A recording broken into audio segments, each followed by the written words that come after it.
আজকে আমরা শিখব on time versus in time, অর্থাৎ অন টাইম এবং ইন টাইম কোথায় ব্যবহৃত হয়, এদের মধ্যে পার্থক্যটা আসলে কোথায়। অন টাইম এর মানে হলো ঠিক নির্ধারিত সময়ে, না আগে না পরে। যেমন দ্য মিটিং স্টার্টস অ্যাট 4, সভা শুরু হয় 4টার দিকে।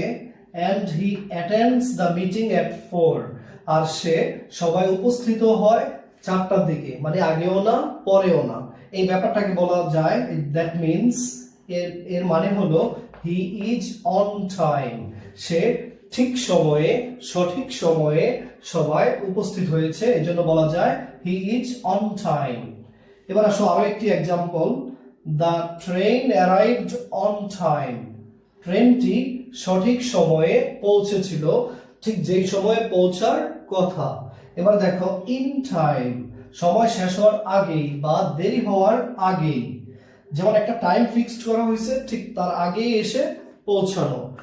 যেমন লক্ষ্য করো, the class starts at 10 and he arrives at school at 9:45, class বা শ্রেণী শুরু হয় 10টার দিকে এবং সে স্কুলে বা বিদ্যালয়ে পৌঁছে 9:45 সময়। দ্যাট মিনস তার সময় ছিল 10টা, কিন্তু সে একটু আগে ভাগে চলে আসে সময় মতো কাজ করার জন্য। এই ব্যাপারটাকে দ্যাট মিনস এর মানে হলো হি ইজ ইন টাইম। ওইখানে ছিল জাস্ট ওই সময়ই, না আগে না পরে, অন টাইমের সময়। আর ইন টাইম সে ওই নির্ধারিত সময়ের আগেই চলে আসা কাজটি সম্পন্ন করার জন্য।